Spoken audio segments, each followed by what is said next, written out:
Bien, alors j'espère que vous êtes bien accrochés parce que je vous propose une plongée en eau trouble dans l'histoire d'un roi d'Israël pas très recommandable nommé Akab. Alors c'est un roi qui a une histoire personnelle qui est très sombre et un destin tragique parce que son dernier jour c'est sur un champ de bataille où il est mortellement blessé par une flèche, nous est-il dit, tiré au hasard et qu'il atteint au défaut de la cuirasse. C'est quand même pas de chance. En plus, il s'était déguisé pour passer incognito et passer entre les mailles du filet, si on peut dire, et voilà que sa fin se trouve ici. Alors, je vous propose de décoder le logiciel de vie d'Akab, de voir un peu ses motivations, ses choix, et en fait d'en retirer pour nous une réflexion personnelle, sans doute des avertissements et j'espère aussi des encouragements. Alors on commence par une première lecture dans 1 Roi au chapitre 16, les versets 29 à 33. Akab, fils d'Omri, régna sur Israël la 38e année d'Asa, roi de Juda. Akab, fils d'Omri, régna 22 ans sur Israël à Samarie. Akab, fils d'Omri, fit ce qui est mal aux yeux de l'Éternel, plus que tous ceux qui avaient été avant lui, et comme si c'était pour lui peu de choses de se livrer au péché de Jéroboam, fils de Nébat, il prit pour femme Jézabel, fille d'Edbaal, roi des Sidoniens, et il alla servir Baal et se prosterner devant lui. Il éleva un autel à Baal dans la maison de Baal qu'il bâtit à Samarie, et il fit une idole d'Astarté. Akab fit plus encore que tous les rois d'Israël qui avaient été avant lui pour irriter l'Éternel, le Dieu d'Israël. Bon, c'est une présentation qui est courte, en fait, c'est un résumé très laconique de la vie d'Akab. J'ai compté dans cette version, ça fait 125 mots, c'est pas très long. Je me disais, tiens, si chacun d'entre nous, on devait résumer notre vie en 125 mots, qu'est-ce qu'on y mettrait ? Bon, ici, c'est le cas. Alors, en fait, ce n'est pas très original, parce que si vous regardez ce qu'il est dit des prédécesseurs et des successeurs de Akab, c'est à peu près la même proportion. Sauf que pour Akab, ben là, on a 5 chapitres à la suite qui lui sont consacrés. Alors, on va aller un petit peu chercher des choses dans cette histoire d'Akab. De surcroît, dans ces chapitres, on trouve la biographie de Élie, qui est un des prophètes peut-être les plus importants de l'Ancienne Alliance. Alors bien sûr, ce qui retient notre attention dans ce court texte, c'est l'accumulation de mauvais choix et de mauvaises actions. Donc Akab, il a régné sur Israël pendant 22 ans, de moins 878 à moins 853. Et quand on dit Israël, c'est à entendre bien sûr au sens des 10 tribus, puisque ça se situe une soixantaine d'années après le schisme entre Juda, donc 2 tribus, et puis 10 tribus d'Israël, sous Jéroboam. Donc Akab, c'est un roi qui est idolâtre, on peut dire c'est même sa marque de fabrique, et il est encouragé par sa femme Jézabel, qui est elle-même une experte dans le culte de Baal et d'Astarté. Et en fait, il reproduit en pire tout ce qu'il a vu avant lui. Il nous est dit qu'il fit ce qui est mal aux yeux de l'Éternel, plus que ceux qui avaient été avant lui. Alors Akab a eu de bien mauvais modèles, mais pour autant, est-ce qu'il était destiné à faire le mal ? Finalement, on se dit que l'histoire d'Akab, c'est l'histoire d'un roi sous influence, et que ces influences mauvaises ont été déterminantes. Mais on se dit en même temps que peut-être il aurait pu agir différemment. Alors, est-ce que vous connaissez le métier d'influenceur ? Hélas, voilà, les avis sont partagés, et je partage ces avis partagés. Bon, on y reviendra. Alors, c'est relativement récent, ce métier, mais c'est un vrai métier, il faut le savoir quand même. C'est un métier qui est référencé par de très sérieux organismes, l'ONICEP, et qui est même proposé en formation d'études supérieures. Voilà, c'est une possibilité. Donc, l'influenceur travaille ou sévit, je pense du côté de Ruth, ça serait plutôt sévit, voilà, sur la toile, donc par des forums, des réseaux sociaux, des communautés, etc. Et diffuse ses opinions par le biais des contenus. Il est capable en fait d'influencer les internautes en modifiant, par exemple, leur mode de consommation. Voilà. Donc son pouvoir d'influence, évidemment, ça dépend de sa popularité, de son expertise sur le sujet et de l'étendue de sa cible, les followers, les fans, les abonnés. Alors j'ai un tout petit peu creusé la question, comme je n'y connais absolument rien, et j'ai vu qu'en France, on avait quand même des influenceurs, je n'oserais pas dire talentueux, mais en tout cas reconnus, dont une certaine Marie Lopez, qui est née en 1995, qui est une entrepreneuse, vidéaste, influenceuse franco-suisse, spécialisée en mode, beauté et style de vie. Et donc tout ça, ça fait quand même 5,7 millions de... Alors c'est pas la meilleure, elle n'est que 4e, elle échoue au pied du podium. Et le premier, c'est un certain Squeezie, alors je ne connaissais pas, mais il est connu puisque 7,9 millions de followers. Voilà. Et alors j'aimerais en fait qu'on lise ou relise ces quelques épisodes de la vie d'Akab, en fait en se disant... Alors bien sûr, ça ne colle pas tout à fait, mon histoire d'influenceur, mais quand même, quels ont été les influenceurs d'Akab? Et en même temps qu'on va faire ce chemin pour Akab, je vous propose qu'on le fasse aussi chacun pour nous-mêmes. Alors bien sûr, Akab, il ne vivait pas autant de TikTok ni d'Instagram, mais on voit qu'il a été sous le feu nourri de 2 cercles d'influence. Donc le premier, c'est un cercle d'influence négative. Et alors, dans ce cercle, on trouve son père, son arrière-arrière-arrière-grand-père, sa femme Jézabel et les faux prophètes. Le deuxième cercle, c'est un cercle d'influence positive, dans lequel on va trouver Élie, Michée, qui est un prophète de l'Éternel, également Abdias, qui est l'intendant du palais de Akab, et Josaphat, qui est le roi de Juda. Et puis aussi, dans ce cercle, on trouve l'Éternel. Et il y a une lutte d'influence entre ces 2 sphères pour Akab. C'est un peu comme la chanson, vous savez, c'est à bâbord qu'on crie le plus fort, puis les autres, c'est à tribord, etc. Puis bon, celui qui gagne, c'est celui qui, on ne va pas dire chanter, mais qui crie justement le plus fort. Et pour Akab, eh bien, c'est le premier cercle, celui d'influence négative, malheureusement, qui l'a conforté dans ses passions et ses mauvais penchants. Alors je vous propose de rentrer un peu dans le détail de ces 2 cercles d'influence pour Akab. Et on va le faire en fait en classant ces influenceurs par ordre d'importance pour Akab. C'est-à-dire que ce n'est pas l'influence que normalement ils auraient dû avoir, mais c'est le classement d'Akab dans la manière dont justement il y a en premier ceux qui ont le plus compté pour lui, et puis finalement en queue de peloton, ceux qui ont été les plus insignifiants. Et en même temps qu'on fait ça, eh bien on peut, je crois, chacun de nous, un peu réfléchir aussi à notre vie, à nos choix, à nos décisions, à nos valeurs, à nos projets. Alors le premier influenceur d'Akab, c'est en fait sa famille, c'est son hérédité. La famille proche, la famille éloignée. La famille proche, c'est son père, donc Omri. Lisons rapidement ce qui le concerne, vous allez voir. 1 Roi 16, les versets 25 à 26. Omri fit ce qui est mal aux yeux de l'Éternel, et il agit plus mal que tous ceux qui avaient été avant lui. Il marcha dans toute la voie de Jéroboam, fils de Nébat, et se livra au péché que Jéroboam avait fait commettre à Israël, irritant par leurs idoles l'Éternel, le Dieu d'Israël. Donc c'est sûr que Akab avait une figure paternelle qui était complètement défaillante, et une influence forcément négative. On est également surpris de voir, à la fois pour Omri et pour Akab, une figure un peu lointaine de cet aïeul qui était Jéroboam. À peu près 60 ans s'étaient écoulés. Si on regarde l'arbre généalogique, pour Akab, je crois qu'il y a 6 générations qui ont passé entre Jéroboam et Akab. Donc Akab n'a pas connu cet ancêtre. Alors ce Jéroboam Ier, fils de Nébat, il est aussi tristement célèbre. C'est lui justement qui a acté le schisme entre Juda et Israël. C'est lui qui a mis en place le culte avec ses 2 veaux d'or à Samarie pour pas que les Israélites qui étaient sous son autorité aillent à Jérusalem pour adorer l'Éternel. Alors voilà, cette influence familiale, on peut aussi y réfléchir de notre côté. Quelle est-elle? Est-ce qu'elle a encore une prise pour moi aujourd'hui? Est-ce que je saurais identifier dans quel domaine? Il y a une parole de l'Évangile, une parole de Jésus qui est très éclairante à ce propos.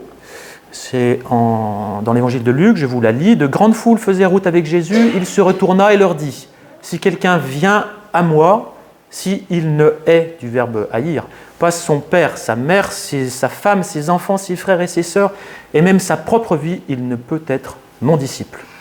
Bon, bien sûr, il ne faut pas nous tromper. Il nous est demandé de prendre soin et de tenir en estime nos parents. Bien sûr, d'ailleurs, c'est l'un des commandements, et Jésus le rappelle même aux pharisiens, il dit « Honore ton père et ta mère ». Mais il est question de savoir donner la priorité à Jésus-Christ, de savoir donner la priorité à son royaume, et choisir, oui, si c'est nécessaire, de rompre avec les fantômes du passé. Deuxième influenceur, qui est une influenceuse, c'est sa femme Jézabel. Alors on va lire ce qui sera le passage le plus long ce matin, au chapitre 21 des Rois. Cet épisode. Après ces choses, voici ce qui arriva. Naboth de Jizréel avait une vigne à Jizréel à côté du palais d'Akab, roi de Samarie. Et Akab parla ainsi à Naboth, « Cède-moi ta vigne, pour que j'en fasse un jardin potager, car elle est tout près de ma maison. Je te donnerai à la place une vigne meilleure.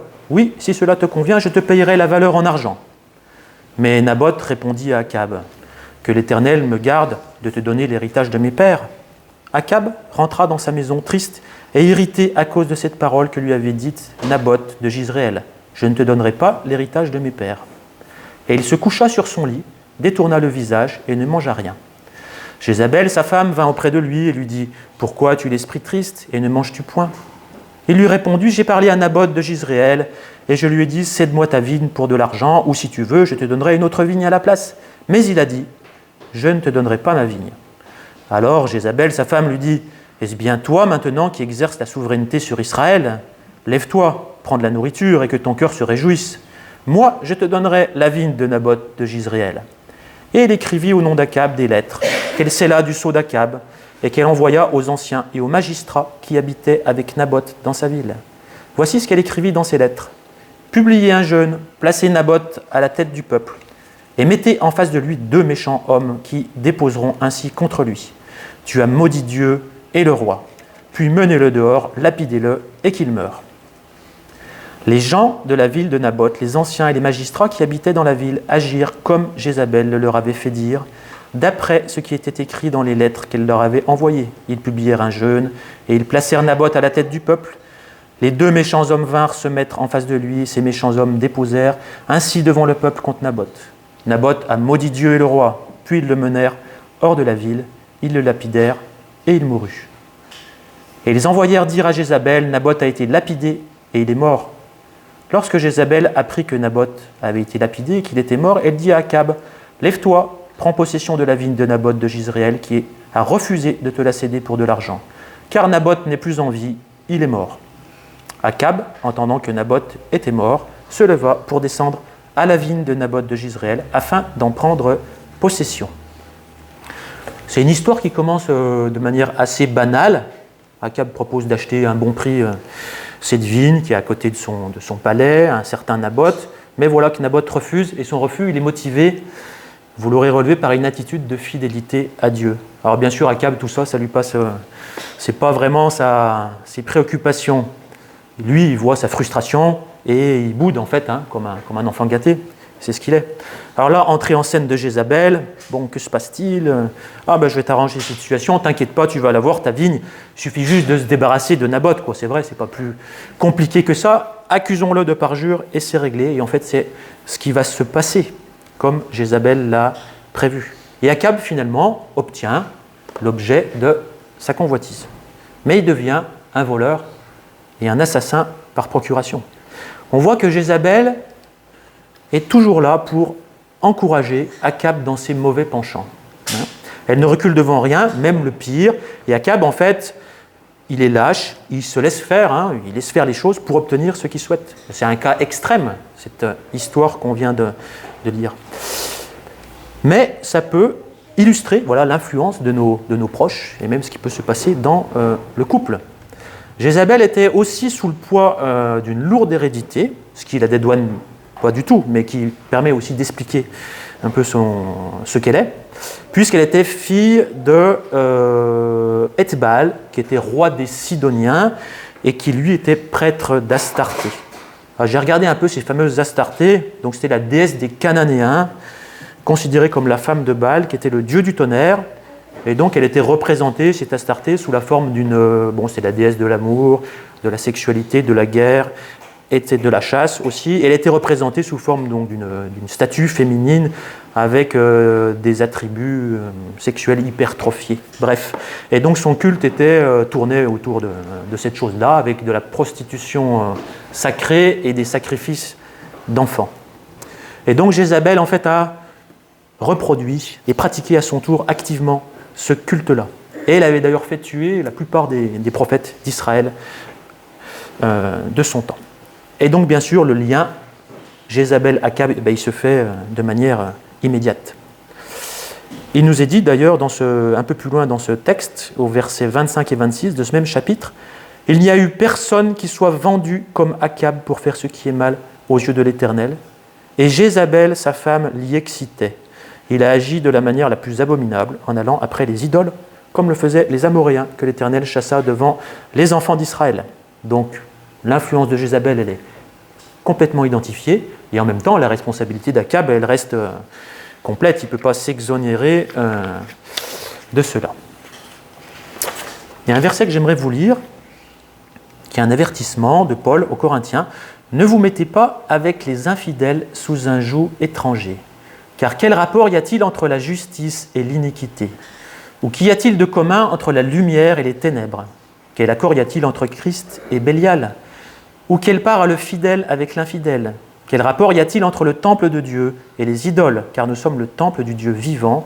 Comme Dieu l'a dit, j'habiterai et je marcherai au milieu d'eux, je serai leur Dieu, ils seront mon peuple. » Bien sûr, dans ce texte, il est question d'alliance au sens large, et donc à être prudent dans tous nos engagements, nous qui sommes enfants de Dieu.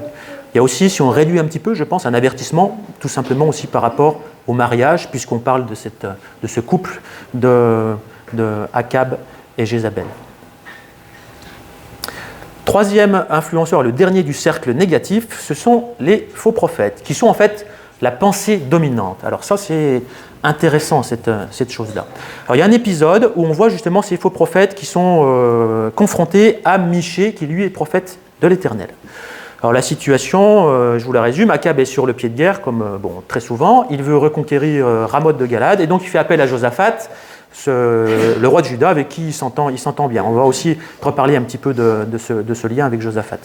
Donc Josaphat accepte, il vient retrouver Akab, ils sont prêts à partir à la guerre, mais à la dernière minute, quand même, Josaphat dit on va quand même voir un peu ce que l'Éternel en pense. Donc versets 5 et 6 du chapitre 22. Puis Josaphat dit au roi d'Israël, « Consulte maintenant, je te prie, la parole de l'Éternel. » Le roi d'Israël assembla les prophètes au nombre d'environ 400 et leur dit, « Irai-je attaquer Ramoth en Galade ou dois-je y renoncer ?»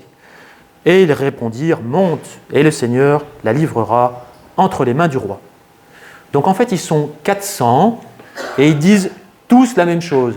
Et en fait, ils disent que Akab a envie d'entendre. Ils disent, vas-y, feu vert, tu peux y aller, la victoire est à portée, non pas de fusil, mais de flèche. Et donc ça, c'est une caractéristique d'un phénomène qu'on connaît bien, qui est un phénomène en fait de matraquage ou de saturation médiatique, où donc on a un message qui est, on pourrait dire, surmultiplié par le nombre et par l'homogénéité, quoi. Et donc nous aussi, on est quelque part soumis à cette pression sociale, celle du politiquement correct, comme on dit, sur en fait tout un tas de domaines de notre vie. Et ça impacte notre rapport à la vérité. Enfin, ça l'impacte, et voilà, il faut être vigilant par rapport à cet impact. J'écoutais par hasard un homme politique qui disait la chose suivante, à propos d'un adversaire évidemment, répéter 15 fois un mensonge n'en fait pas une vérité. Et pour le coup, c'est une vérité, cette chose-là. C'est vrai. Mais c'est un mécanisme qu'on connaît bien et qu'il nous faut identifier. Alors pour Akab, ça lui a été fatal parce que finalement, cette fameuse bataille, c'est celle où il a perdu la vie. Alors c'est un exemple, parmi tant d'autres. Un exemple aussi auquel on peut penser pour nous, dans ces messages parmi lesquels nous sommes un peu bombardés, c'est par exemple tout ce qui touche à la pureté sexuelle. Bien sûr, nous, on a ce choix de se conformer au modèle biblique, divin, créationnel, du mari et de la femme, avec la réciprocité, avec l'exclusivité. Et en fait, c'est un défi dans notre environnement. Parce que tout ce qu'on entend, tout ce qu'on reçoit comme message, ça nous dit exactement l'inverse. Alors il y a un verset aussi que je voulais vous lire à ce propos, Romains 12, verset 2. « Ne vous conformez pas au siècle présent, mais soyez transformés par le renouvellement de l'intelligence, afin que vous discerniez quelle est la volonté de Dieu, ce qui est bon, agréable et parfait. » Voilà, d'un côté, il y a la pression du siècle présent, toutes ces fausses promesses, tous ces mensonges, et puis de l'autre, il y a ce projet de se laisser transformer par l'Esprit de Dieu, par sa parole, pour comprendre et vivre sa volonté. Alors on va passer du côté maintenant des influenceurs positifs, bon évidemment, que malheureusement Akab a beaucoup moins écouté. Et on avait la pensée dominante, et bien on trouve des pensées singulières. Donc ça c'est l'influenceur, la pensée singulière. Deux personnes pour illustrer ça, Michée, on va reprendre un petit peu ce qu'on vient de parler, et puis Élie. Alors pour Michée, on peut lire justement, reprendre un peu l'épisode précédent, où on consulte l'Éternel pour savoir si on va aller à la guerre ou pas. Donc au verset 7 et 9, « Mais Josaphat dit, donc suite à cette prédiction des faux prophètes, qu'il faut aller à la guerre, que la victoire est assurée. Mais Josaphat dit, n'y a-t-il plus ici aucun prophète de l'Éternel, par qui nous puissions le consulter ? Le roi d'Israël répondit à Josaphat, il y a encore un homme par qui on pourrait consulter l'Éternel, mais je le hais car il ne prophétise rien de bon. Il ne prophétise que du mal. C'est Michée, fils de Jimla. Josaphat dit que le roi ne parle pas ainsi. Alors le roi d'Israël appela un eunuque et dit, faites venir de suite Michée de Jimla. Et alors Michée va se présenter devant ces deux monarques qui sont sur leur trône, avec tout le parterre des faux prophètes qui sont là. Et au début, il va aller dans le sens d'Akab, puis finalement, il va lui délivrer le message de l'Éternel. On trouve ça un petit peu plus loin, au verset 19. Michée dit, donc là il parle à Akab et à tout le monde, écoute donc la parole de l'Éternel. J'ai vu l'Éternel assis sur son trône, et toute l'armée des cieux se tenant auprès de lui, à sa droite et à sa gauche. Et l'Éternel dit, qui séduira Akab pour qu'il monte à Ramoth en Galade et qu'il y périsse ? Ils répondirent l'un d'une manière, l'autre d'une autre.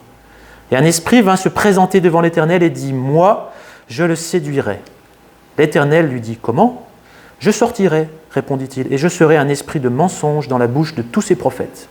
L'Éternel dit, tu le séduiras, et tu en viendras à bout. Sors et fais ainsi.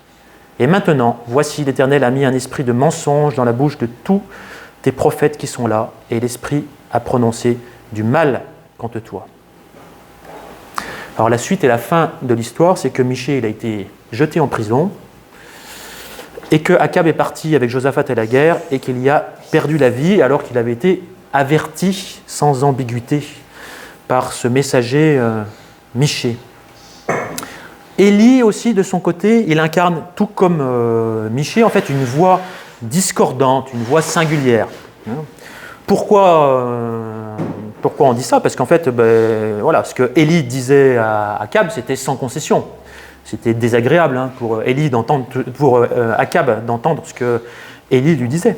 Élie lui a annoncé, par exemple, le jugement de Dieu par la sécheresse et la famine. D'ailleurs, l'histoire a commencé comme ça. Il va lui montrer que l'Éternel Dieu est le seul vrai Dieu et que les Baals, eh bien, ce ne sont que des idoles, que tous ces prophètes aussi sont des idolâtres. Il va reprendre sévèrement Akab et prononcer des jugements aussi suite à l'assassinat de Naboth. Quand il va le trouver, on va lire ceci. Donc là, on est au chapitre 21, les versets 17 à 21. La parole de l'Éternel fut adressée à Élie, le Tishbite, en ces mots. « Lève-toi, descends au-devant d'Akab, roi d'Israël à Samarie. Le voilà dans la vigne de Naboth, où il est descendu pour en prendre possession. Tu lui diras, ainsi parle l'Éternel. N'es-tu pas un assassin et un voleur ? Et tu lui diras, ainsi parle l'Éternel, au lieu même où les chiens ont léché le sang de Naboth, les chiens lécheront aussi ton propre sang. Akab dit à Élie, m'as-tu trouvé, mon ennemi ? Et il répondit, je t'ai trouvé, parce que tu t'es vendu pour faire ce qui est mal aux yeux de l'Éternel. Voici, je veux faire venir le malheur sur toi. C'est sans concession, ce que lui dit Élie. Et dans la vie d'ailleurs de Akab, c'est le seul moment où on voit qu'il y a eu un petit impact, où Akab, il nous est-il dit, s'est repenti, il a fait acte de repentance suite à cette parole d'Élie. Mais globalement, ces voix singulières ont eu peu d'impact sur Élie. Alors on termine un petit peu plus rapidement cette liste d'influenceurs positifs. On continue avec un ami d'Akab, son ami Josaphat. Donc Josaphat, c'était le roi de Juda, mais ils étaient liés, leurs enfants étaient mariés ensemble, et donc ils s'entendaient bien. On peut dire Josaphat, c'était aussi un ami d'Akab. Alors il est plutôt, en tant qu'influenceur, un petit peu ambivalent, parce que il participe, et donc d'une certaine manière, il encourage Akab dans ses projets, dans ses mauvais projets, dans ses mauvaises voies, on peut dire. Alors c'est vrai, il essaye un peu de le canaliser par moments, mais sans beaucoup de succès. Alors Josaphat, il apporte, c'est vrai, une certaine fidélité à Dieu, et une recherche, on pourrait dire, partielle de sa volonté, on l'a vu dans les épisodes précédents, mais finalement il manque de courage pour vraiment dénoncer l'impiété et la méchanceté d'Akab. Voilà. Alors on peut réfléchir pour nous, dans nos cercles d'amis, quelle influence ont nos amis, ceux qui comptent pour nous, voilà, quand ils nous donnent des conseils ou quand ils donnent leur avis ou qu'on leur demande, sur notre manière de vivre, sur nos projets. Eh bien, quelle peut être l'influence de ceux qui comptent pour nous? Alors, on continue avec son intendant. Donc là, on est plutôt dans le cercle, on pourrait dire professionnel, si on veut transposer un petit peu pour nous. Bon, un roi, il n'a pas vraiment de collègues, évidemment, parce que tout prétendant au trône, il les zigouille, évidemment, parce que c'est un danger, une menace. Donc, mais pour Akab, quand même, c'est intéressant. On voit qu'il avait dans sa proximité un intendant qui s'appelait Abdias. Et on peut lire ce qui nous est dit de cet Abdias, au chapitre 18, versets 3 et 4. « Or, Abdias craignait beaucoup l'Éternel, et lorsque Jézabel extermina les prophètes de l'Éternel, Abdias prit 100 prophètes, qu'il cacha 50 par 50 dans une caverne, et il les avait nourris de pain et d'eau. » Donc Abdias était fidèle à l'Éternel, il était très souvent dans la proximité en fait d'Akab, mais son influence était quand même très réduite. Bon, déjà du fait parce que Akab ne l'aurait sans doute pas reçu, mais aussi parce qu'il était relativement silencieux. On voit que Abdias, il craignait beaucoup Akab, avec raison, quand on voit le personnage. Et donc finalement, cette influence qui aurait pu être positive, n'a eu que très peu d'impact voire pas du tout sur Akab. On peut se poser cette question, nous, sur l'impact de notre cercle professionnel, voilà, l'influence qu'il peut avoir sur nos décisions. Est-ce que ces relations professionnelles sont aussi quelque part un cercle d'influence pour moi? Alors si on continue, on a aussi, toujours alors on a vu tout à l'heure la pensée singulière, ici on pourrait dire la pensée singulière c'était Élie et Michée, et la pensée minoritaire c'était finalement un certain nombre des prophètes de l'Éternel, et il en restait. Pas beaucoup, mais donc cette fameuse centaine dont Abdias parle. Donc ils sont en minorité numéraire, puisqu'on voit qu'il y avait 450 prophètes de Baal et 400 d'Astarté dans un épisode précédent, ce qui fait 850. Donc vous voyez qu'ils n'étaient pas majoritaires, ces prophètes de l'Éternel. Et en plus, ils étaient cachés, vivaient dans la confidentialité. Donc c'est sûr que pour Akab, ils n'ont eu que très peu d'impact.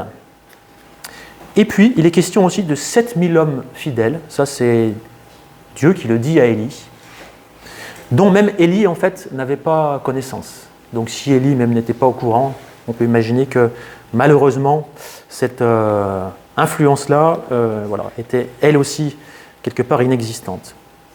Et puis, le dernier sur la liste d'Akab, finalement, c'est Dieu, j'ai envie de dire. Il est tout à la fin. Et pourtant, Dieu lui parle sans arrêt. Il lui envoie des messagers.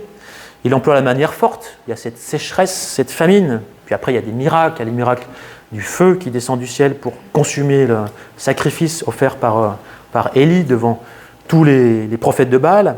Il y a le miracle de la pluie qui suit, justement.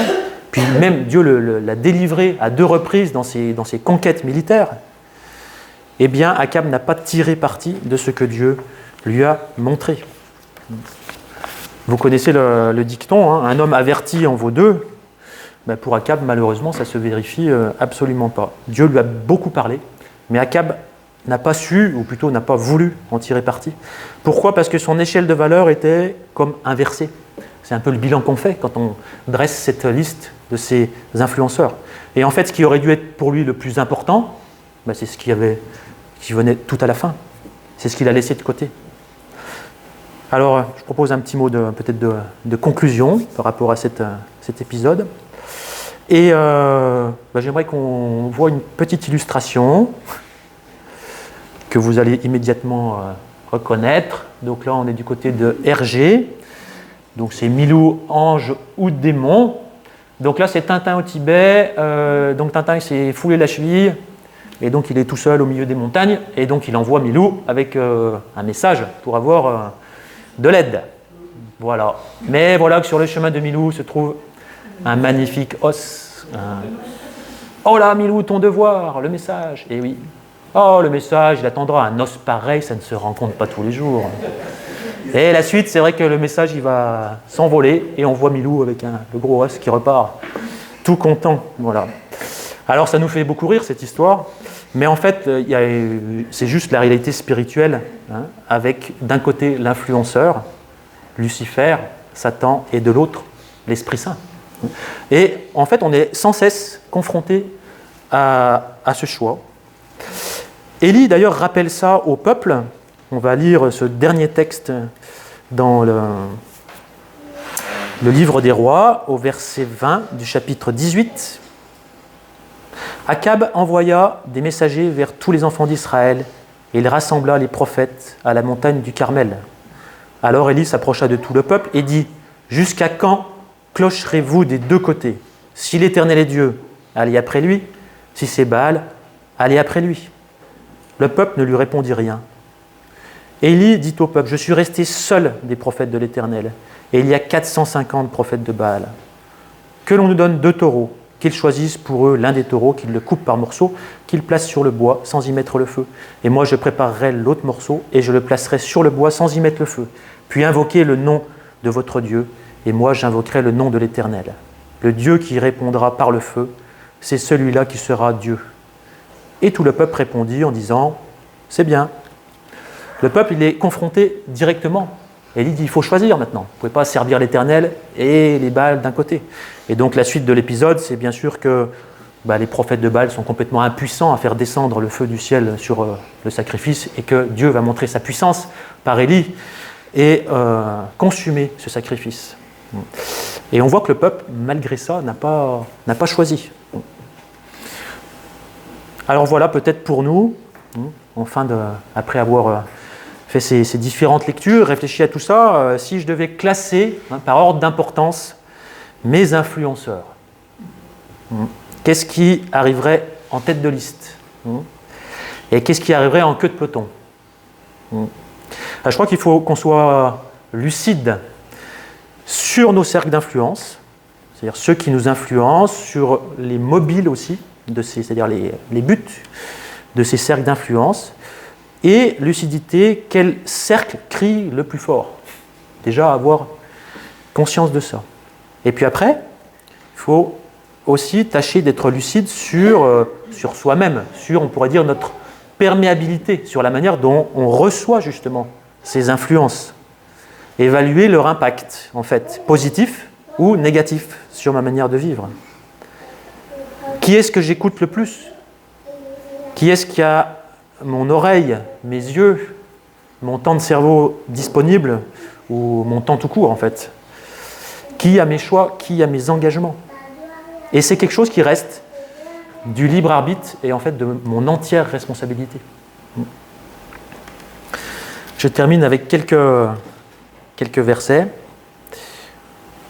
Le premier, c'est pour nous inviter à bien choisir nos influenceurs, pas comme Akab. Un verset dans Job : « Dieu parle cependant tantôt d'une manière, tantôt d'une autre, et l'on n'y prend pas garde. Il parle par des songes, par des visions nocturnes, quand les hommes sont livrés à un profond sommeil, quand ils sont endormis sur leur couche. Alors il leur donne des avertissements et met le sceau à ses instructions, afin de détourner l'homme du mal et de le préserver de l'orgueil, afin de garantir son âme de la fosse et sa vie des coups de glaive. Faire le choix d'écouter Dieu, d'écouter son Esprit Saint, d'écouter sa parole, de rechercher sa volonté, de vouloir être vraiment profondément et durablement transformé, comme on a lu dans le livre des Romains, de vivre comme des enfants de Dieu.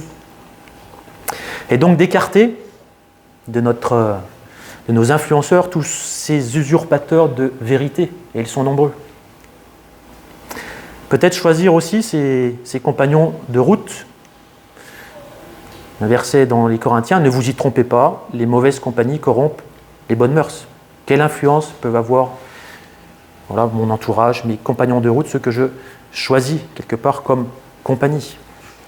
Et puis pour terminer, peut-être on peut, et je pense que c'est un appel pour chacun d'entre nous, choisir à notre tour d'être influenceur. Être influenceur de quoi ? De vie éternelle, de cette vie divine, de cette vie en abondance. Exhortez-vous les uns les autres chaque jour, aussi longtemps qu'on peut dire aujourd'hui, afin qu'aucun de vous ne s'endurcisse par la séduction du péché. Donc on doit travailler à cet encouragement mutuel, à cette attention réciproque dans l'Église, dans la famille de Dieu. On doit veiller les uns sur les autres pour que le péché n'ait pas de prise sur nos vies.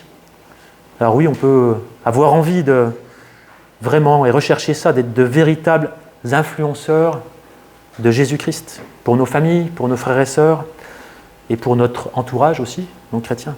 Alors que la sève divine qui coule en nous, eh bien, elle puisse être en bénédiction pour beaucoup. Amen.